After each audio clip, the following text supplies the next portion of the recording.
Hey, everybody, welcome. Welcome to Three Things I've Learned, where we share the stories that shift our souls. I'm Susan Dolci, and I am super, super grateful for everybody who is tuning in today. So, if you know me personally, if you've been to my house, you will know that I have every book that Glennon Doyle has ever written. Like, even when she was Glennon Doyle Melton, like, I've got every book. She's the queen of empowerment, in my opinion. And I pretty much like everything that she has to say. Like I said, I have every book, but I came across a quote of hers. I don't know if it's in a book, if it was off a video, but it's this. And it says, maybe anger is like compassion. It can point us directly to the place in the world where we were born to help heal. So, it's like if you're really fired up about something, there's a cause that you're really passionate about, that sort of compassion that arises in you is, it's anger and compassion. They kind of go hand in hand in that regard. Like, and you want to go and you want to fix that thing.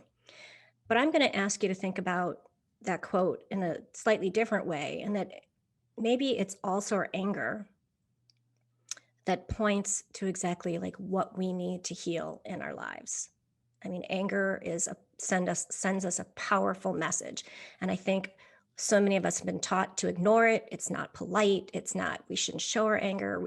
It's an emotion we really aren't taught how to deal with.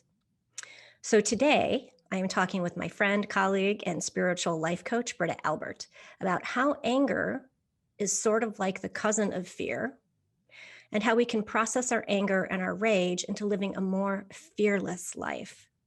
Britta specializes in helping people identify and heal toxic generational cycles and traumas. Paired with her intuitive gifts, and if you have tuned in before, Britta's been on the show and we talked about her intuitive gifts. She also assists her clients in taking back their power and breaking through self-sabotaging behaviors that hold them back from success. And most recently, she is the creator of the Fearless Life Formula. Welcome, Britta, to the show. Thank you. It's so good to be here. Yeah, it's great to have you back. We talked about last time when you were on that we were holding a spot to talk specifically about this because you've done a lot of work, a lot of personal work in this area to help put this program together. So why don't we start there? Why don't we talk about your childhood journey with anger and repressed anger? Yeah. So actually, this works perfectly from where we left off last time because that journey that I went through is what really ultimately birthed this entire process. So, just a quick little recap. Last time we talked about what it was like growing up with being able to see ghosts and experience entities and things like that. Then I went through the repression period, and it was during that where the anger was kind of born in me. Mm. And an interesting thing happened when I was younger, and anger became my protection. It became this covering that went over me. And the purpose of the anger was to protect me from feeling alone, feeling afraid, all the fear that went along with why the things started to be suppressed.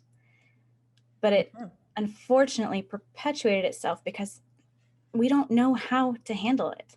We're not generally taught, like you said, how to handle anger, how to process it in a healthy way, or even how to view it. We see it as an enemy. We see it as something that we want to push away from ourselves, that you shouldn't be an angry person, or look at that person over there. And we see by comparison how the world treats somebody who's angry. So then we look inward and we say, oh, well, either I'm going to reject this part of myself or I'm going to wallow in it. And when I was younger, I chose to wallow in it. I think a lot of people do that. I think that's this, yeah. And what it did is I ended up becoming the type of person where I was so afraid of rejection, and I was so afraid of being hurt by not being accepted as I was, that I would be the first person to reject other people. But then what did that do? That was a safe thing to do, right? Exactly. You hurt them before they hurt you. I found myself alone. Senior year in high school was rough. I had one friend. I had pushed everybody else away, and it fueled more anger because Yeah. although it was my own doing, I was not at the place to identify what happened Mhm. and to take ownership of what happened. Yeah. Well, I mean, perspective. I mean, again, especially at 17, 18 years old. I mean, their brains are still developing, Right. and then Even though we think we know it all. well, yeah, that's the funny thing about teenagers is, of course, they know everything and that they know nothing. But yes, I'm sorry to, yeah. No, So cut that's yourself some exactly slack. what it You're a typical teenager. was. Yeah. And then after that, I went into the army and got married, got divorced, had kids, like all of that. So I never really had a safe moment to process any of that. It was years later. I mean, gosh, 15 years later, roughly, to where I could finally sit down and it was finally safe to process all of that. And by then, I'd already done Diamond Coach processing, and I was encouraged, hey, go ahead and see if you can start a program. And I was like, that's a great idea. What does the world need? I think that there's such a great need to teach people how to process anger. So I dive into this. Are you going to say something? I was Sorry. going to say, can we? Because I would like to know before we get into, because there's a lot to unpack in your program, and so what was the turning point for you? What was that that moment when you were like when you understood that the anger had a message and you weren't afraid of confronting it? So that's where I was heading. Okay. Sorry. Unfortunately, it took me that long to get there. I went in with the idea that I saw a need and I was going to fill a need. Mm-hmm. But I found out I was talking to myself. Mm-hmm. And it was in the process of putting together this program. So just within the last 18 months was it really impactful to me. I went on small journeys, Mm-hmm. but I never faced it until putting together this program. And I had to stop. And I took myself through it. And I went to the mountains all by myself for the first time. And for some people, that might not be a big deal. For me, that was a really big deal. Yeah. And I think you even, if I remember, you even encountered a bunch of bad weather. So it was more like it was a journey. yeah, it was treacherous. It was scary. Mm-hmm. I got up there and I I went with the intention to face anger and rage. And I went with the frustration of realizing that I didn't know the difference between anger and rage. Mm-hmm. And I wanted it to be this beautiful, powerful, impactful purge weekend Mm-hmm. where I could go up there and I could scream and it would like nobody would hear me and wouldn't have to freak out my kids or my husband or anything like that. Like I could just go and whatever needed to come up, I would honor it. Mm-hmm. Well, I had to eat my own words. Whatever comes up, I needed to honor. That was the point. That's what I said. And what met me on the mountain was fear. Mm-hmm. And that was my aha moment. So you go up there to process anger and rage, and buried beneath all of that, what was really feeding the anger and the rage, which I definitely want to get into talking about the difference between those two, because I don't even know if I fully understand it. But it was fear. Yeah. Yeah, fear in the driver's seat. Yep. And all of my anxieties came up. My body had a physical reaction as I was allowing myself to speak the unspeakable. Mm. And I honored everything that came up. And that was really when I realized that the anger, my willingness to go where the anger was, allowed the anger to reveal its true face. Mm. Its true face was fear. Mm. And it always had been. It always was my protector. For me, that type of specific trauma that dealt with the anger the bitterness, self-hatred, it was fear, but it was, like you said, compassion. The Mm-hmm. anger in itself was compassion to protect me from feeling that fear when I wasn't ready to feel it yet. Mm-hmm.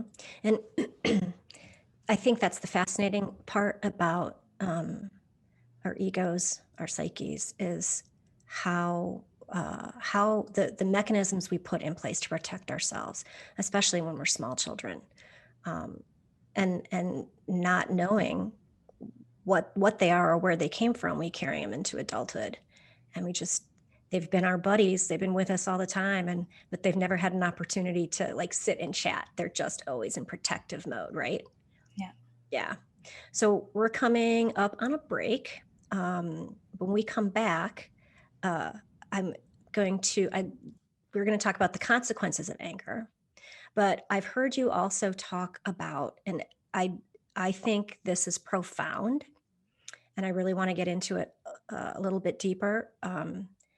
Sacred anger, how that, what all of what it's trying to tell us, Mm-hmm. and why it's so important. And then also, again, I would love to chat more about the difference between anger and rage, because um, I think rage um, has a life of its own, completely different from anger, right? Yeah. Mm. Yeah. So you are listening to Three Things I've Learned. I'm Susan Dolci. We're going to take a quick break and then we'll be right back. Hey, everybody, welcome back. You're listening to Three Things I've Learned.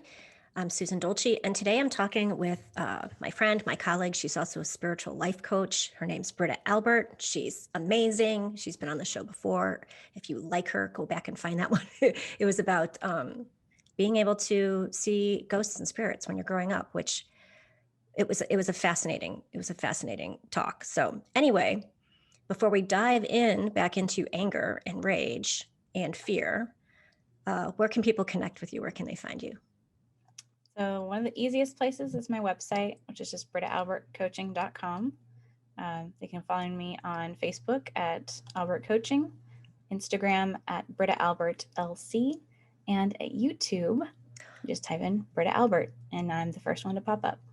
Yeah, and I actually made a note, but I talked about it the last time you were on. She's got an awesome YouTube channel, guys. Like, she has so many videos on so many different topics. So, like, if you want to just go down the rabbit hole with Britta Albert, like if you got all sorts of time, and yeah, totally engaging, wonderful videos. So also check that out.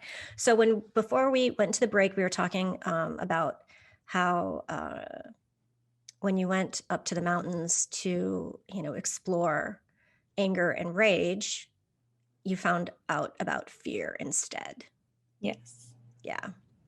So what was that like? And we were talking about like the consequences of carrying all of that anger for Mm. years and years, and how that impacts all the different areas of our lives. Mm-hmm. Yeah. So that's kind of a multi-part question. I'm going to Yes, it is. answer what it was like in the mountains specifically Mm-hmm. first. Yeah. I definitely experienced a purge. It was not the purge that I intended or expected, I should say. I intended to experience a purge, but I had an expectation, and I should learn by now, when I set an intention, to not have an expectation how it's going to show itself. So when I experienced it, I didn't get to recognize what it was in the moment, but Mm. that in and of itself is divine, because I think when you're experiencing fear and you're purging fear, the only way through it is to feel it. And when we know what's going on, we can kind of soothe ourselves, which is helpful.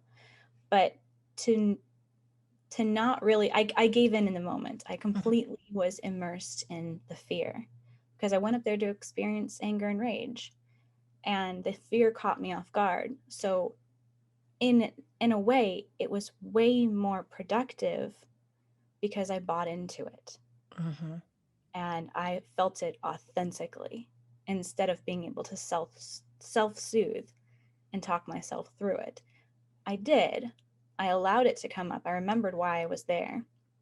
I allowed myself, for the second time ever in my life, to speak the unspeakable things, the true fears in the depths that we hesitate to even say, either out of fear of manifestation or just saying it out loud can throw you into an anxiety attack. I was already in the midst of one, so it wasn't getting any worse. Yeah, no kidding. Yeah.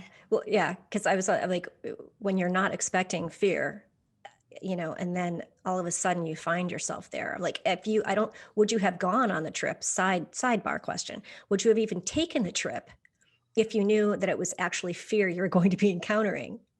I don't think so. Yeah. I don't think so. I don't know that I would have been courageous enough to walk into that. It was a complete cocoon moment. Mm-hmm. You go from the caterpillar into the cocoon state, and of course you come out the butterfly, but the cocoon state, you liquefy and rebuild. And Mm-hmm. I was liquefying. And over the course of that weekend, I rebuilt. And I left with those like weak little baby wings, but they were there and they were ready to be exercised and get stronger. And I wouldn't have got that. I wouldn't have got that had I had what I expected to encounter. Right. Right. Yeah. It's because if I have similar to knowing that, or understanding, I shouldn't say knowing, similar to understanding that fear, it drives a lot of anger. It's also in some of the work I've done too. It's also when you dig down deep enough, it's also hurt. Like when I get to my angry parts, it's not so much fear as it was just this deep sense of hurt and disappointment. And so yeah, fear, like, that's an amazing thing. So what did fear, it have a message for you? What was the message? Like, what did it do, this program? This is what we're going to do. Yeah. I Yeah. mean, the message was the power of transformation. The message Mhm. was you can survive what you think you can't survive. Wow. That's big. I mean, the things that You, I had convinced myself that would literally kill me, mhm. I felt it all. And you woke up the next morning. Yeah. Yeah. Yeah, that's big. I mean, I've been in those moments too, where I thought I was going to just collapse, you know, dare I say die from fear, because your mind's just so. Yeah, I get that. And kudos to you, and thank you for sharing that vulnerable space, because it's very vulnerable. So the second part of the question, since I kind of threw it to you all at once, is so you had this moment where you realized it was fear, you got through the other side of the fear, uh, and then what, you know realizations, like, what were the consequences? Could you look back then, after, and when you're on the other side of it, and say how now that had impacted, it was fear that was driving everything? Yeah. I mean, it was a mixture. Mhm. So there was absolutely 100% hurt there. Mm. And you hit that right on the head. The anger, which really was the rage, came from the hurt. And the protection part of it was like protecting me from feeling the fear. Mhm. So it was so multi-layered that I wasn't able to pull it apart and see each piece for what it was until afterwards. So experiencing the fear bit was so potent that I Mm. was able to identify that as separate from the hurt, and anything that came after the fear was just so much easier to process, so much easier to feel, so much easier of those internal conversations to be compassionate with myself because I already went through the worst of it. So did you, like, how, just out of curiosity, because I mean, when you work with clients, and especially uh, issues around fear and that. did you journal? Did you just video? Did you like what? How did you work through it? Or did you just sit and scream and cry? And I know what I would do. Because I would just sit and talk out loud to myself. And then I would scream and yell at all of the people that hurt me or that, and then, because I'm not a journaler. So I'm just curious, like, because I think it Love helps. you even more. I think it helps to, for people to have, to see that, there isn't any right way or wrong way to get through it. And full disclosure, I still do that on a regular basis. It's usually when my husband's out of town. Well, my kids don't live here anymore. And I have like the whole evening to myself, where I just have a full on meltdown and let it all just come out of me. And then I'm like, Yep. it's sort of I like that. fully recognize how wonderful it is to journal, but I am not a journaler. And what you said is exactly what I did. And I actually recorded it with the intentions of being vulnerable enough to share it on my YouTube channel. The universe intervened, and my phone, I lost everything, every picture of my kids, every video, my phone completely got wiped. So I was like, okay, I was not supposed to share that. That one was for me. Wow. Yeah, that was a big, yeah, wow. But that's what I did. I do have vocal recordings. As I was driving there, I let the rage come out on my drive. Mm-hmm. And that probably is also what helped make way to experience the fear when I got there. Mm-hmm. But yeah, I'm definitely more, I'll record myself on a video or audio or just no recording, just let it out. Yeah. Yeah. Wow. That was really divine intervention. Because when stuff like that happens to me, if like 2 or 3 times I'm trying to do something and it's not working, I'm like, okay, I get the point. Yeah. This isn't supposed to be a thing that I put out in the world. Yeah. Yeah. I hear you. So, before we're still going to talk about it. We're going to talk about the difference between anger and rage. But we're going to go into another break here. And when we come back, we're going to do that anger and rage. And even what I think is, I can't say it's more important, it's all important. But Britta has not a theory, because I believe it's a thing, but how there's a spectrum of emotion within that whole anger and rage. How do we allow anger to show up in our lives safely, effectively? We've never been taught how to do this. We are supposed to shove down our anger. We're supposed to be nice girls, specifically for women. But anger is a real thing. And then before we went on the break, we were talking about what we wanted to talk about, anger and rage. Because there is a difference. As I said kind of before, I feel like anger, like rage is the embodiment of anger. Like you just need to hit something or scream so I feel like um, it's like anger on steroids. But I want to know what you think, Britta. So I was so frustrated, and this was the purpose of me going to the mountains, to figure out once and for all what the heck the difference was between anger and rage. And I was raging, trying to figure it out. I was so mad that I couldn't tell the difference. And it was so eye-opening for me when I realized that what I thought was anger was actually rage. Mhm. And what I mean by that is, what I discovered through this for me personally is that anger in and of itself is benign. Anger only becomes whatever we judge it to be when we put our judgments on it, when we decide what it is. Anger in and of itself has a purpose, and that can be to help us identify what our moral compass is, that can help us identify red flags in relationships, And a big one is it is a way for our body to help us identify when our personal boundaries have been overstepped. And what Absolutely. happens when we don't acknowledge the anger?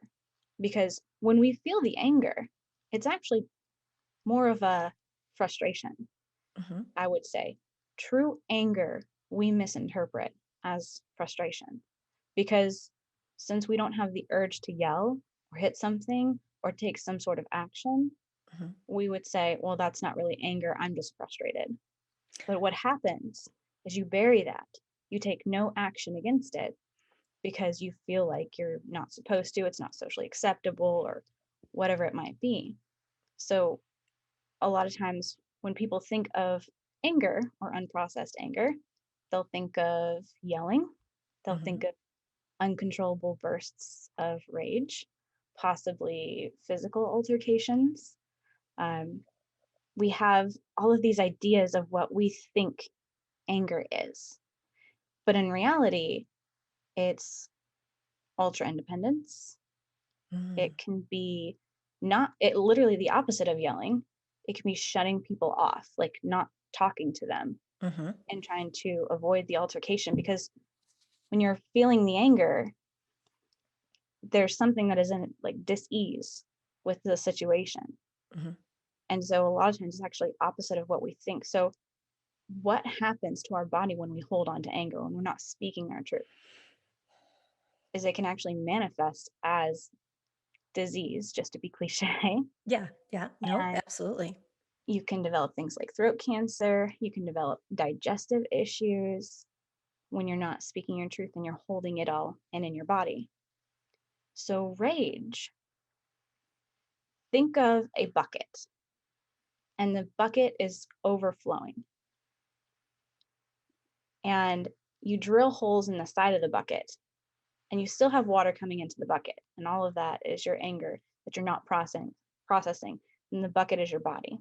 Mhm, So when you drill these holes in the top of the bucket is technically not overflowing. The water or the anger can seep out through the holes and drain just to keep you from overflowing. That's what rage is. mhm, Rage is the body looking for opportunities to purge itself of the toxic anger that you're storing. So when you eat something that is toxic, when you eat something that's going to make you sick, your body's your ally and it's going to try to purge it out and get it out of you. When you're holding on to anger and you're not processing it, you're not acknowledging that it's there, you're not honoring yourself or your boundaries, the rage is going to come up and it's your body's way of looking for an opportunity to purge that out. mhm, And makes a ton of that's when we sense. snap at our kids. Mhm, That's when we snap at our spouse. That's when we throw something. That's when we have road rage and we're all of the stress from the week, all of the stuff, if you work in the customer service industry, you have to take abuse with a smile.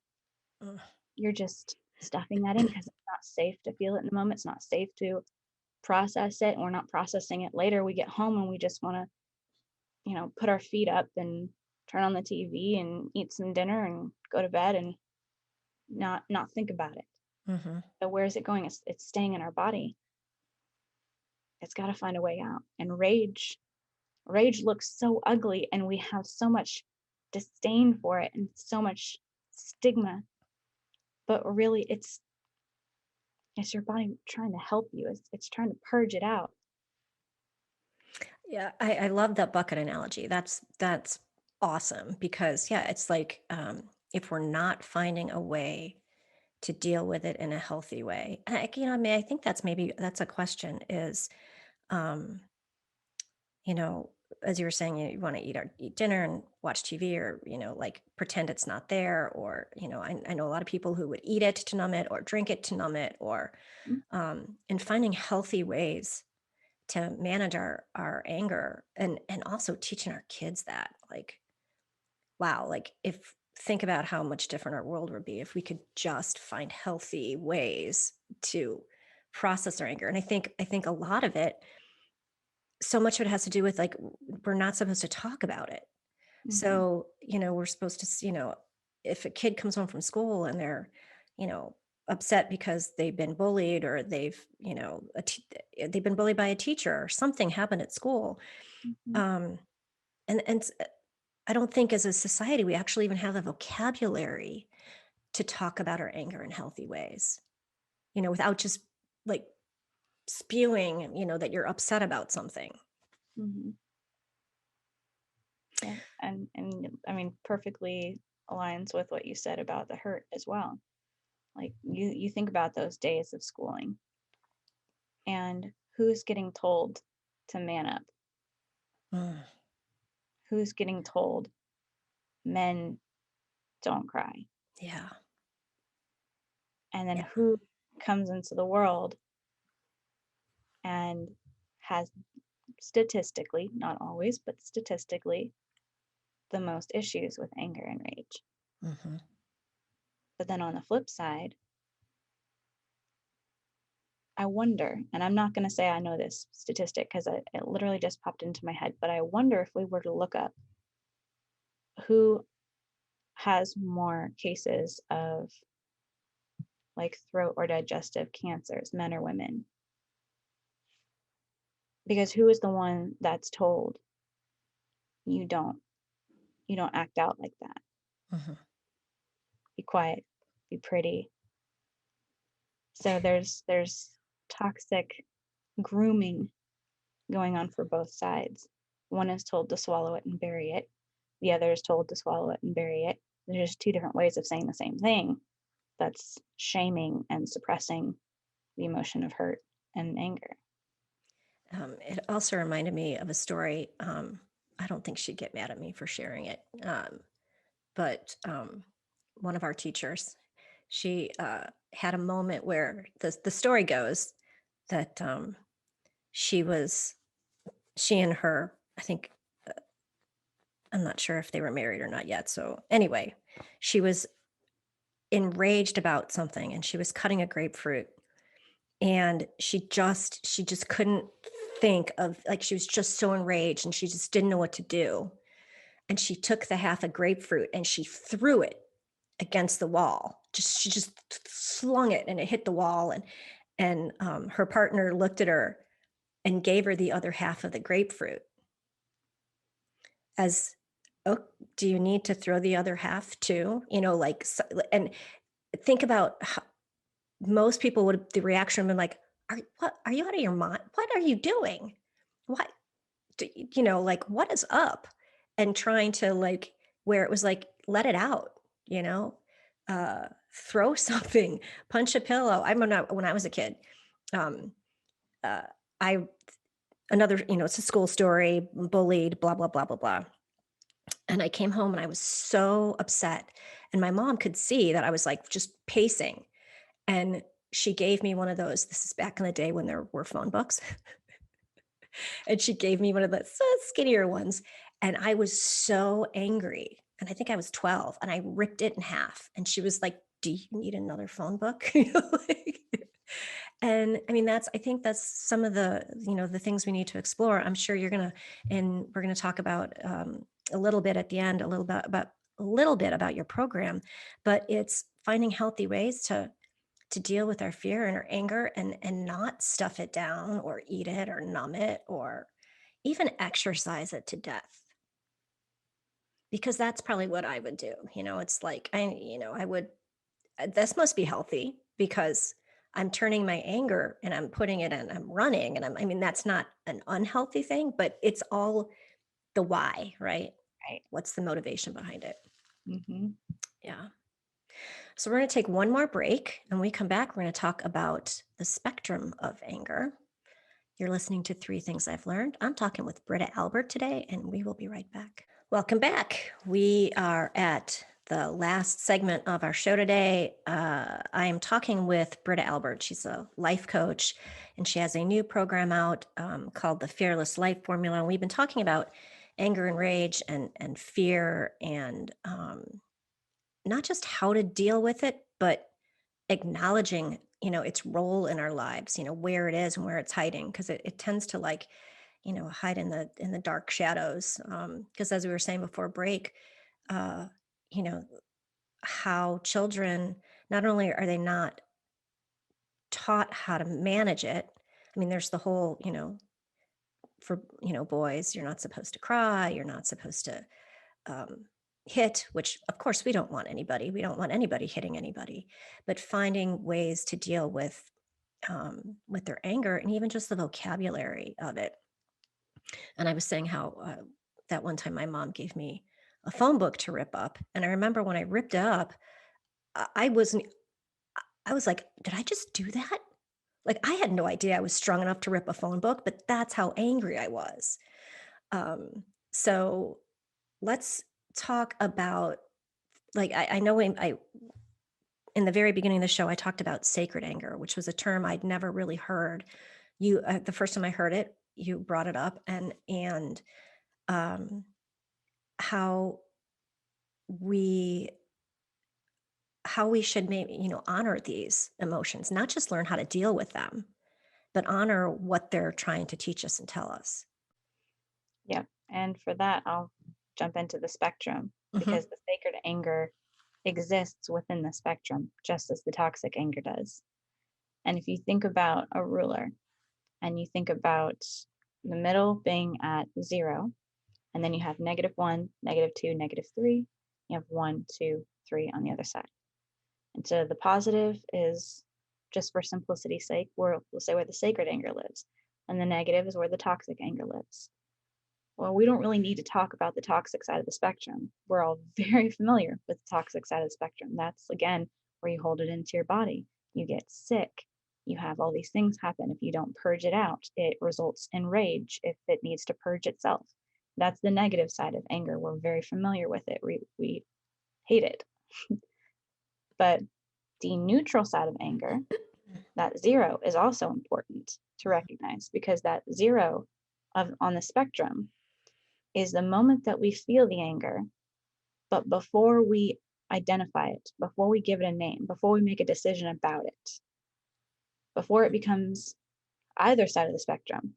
Before we judge it, yeah, because Yeah, that before when we you judge said that, yeah, that was to me, that was I don't want to. I don't mean to interrupt you, but when you it. said anger isn't doesn't mean anything until we put a judgment on it. Oh, you said it was benign until we put a judgment on it, and that's profound.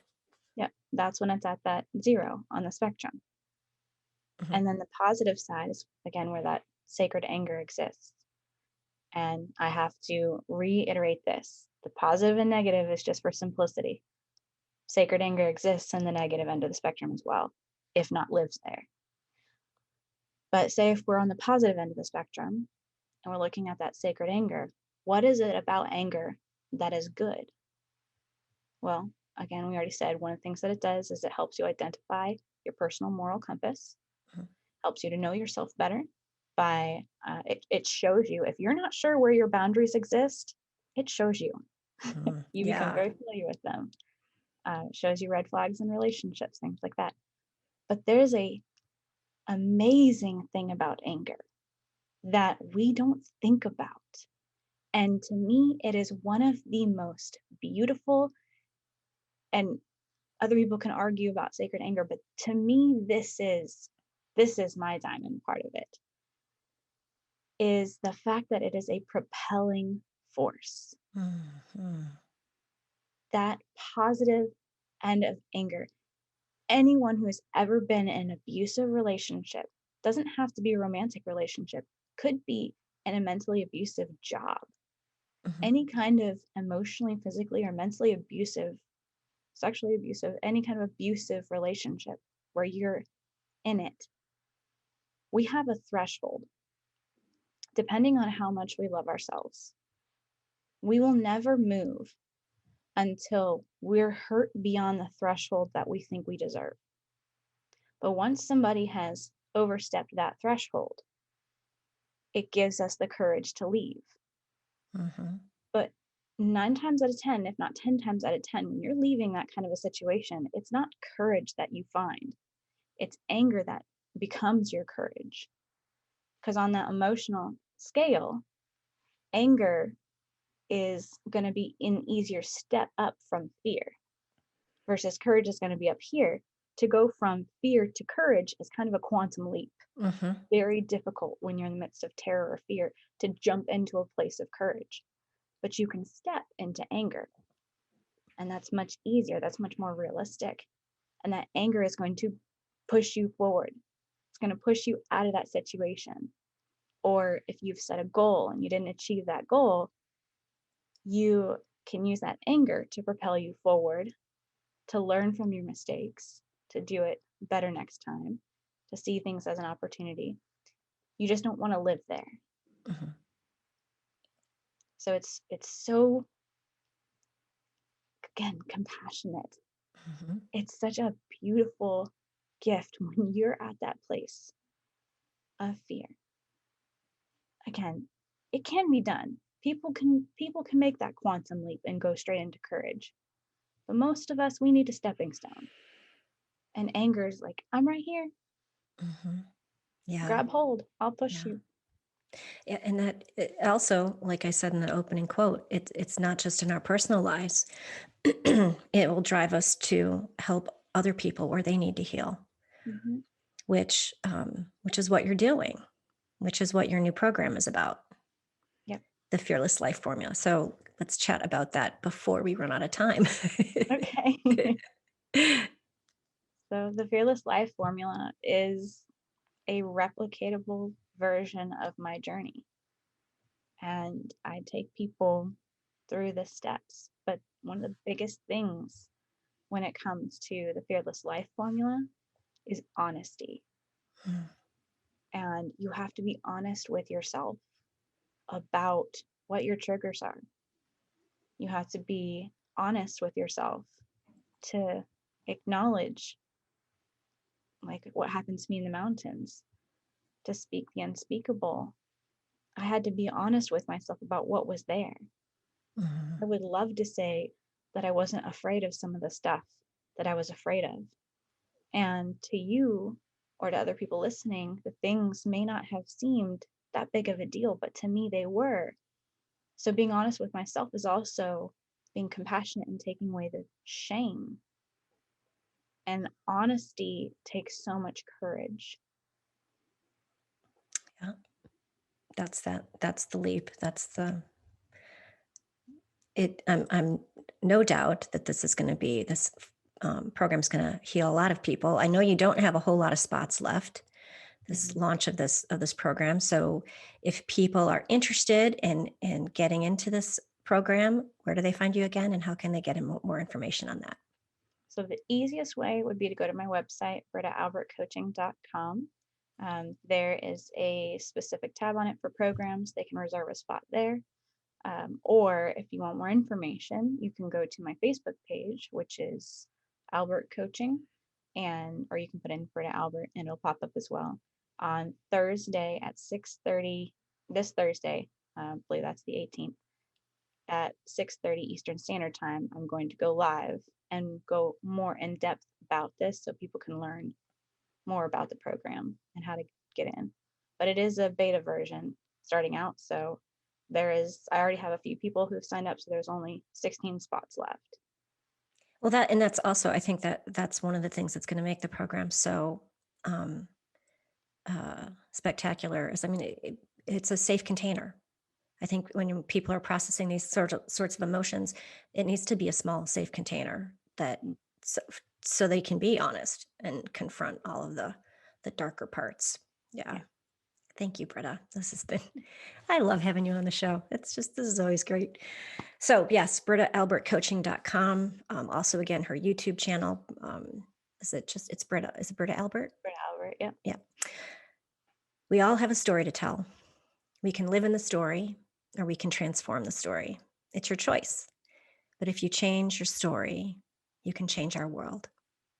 Thanks for listening, everyone, and I'll see you next time.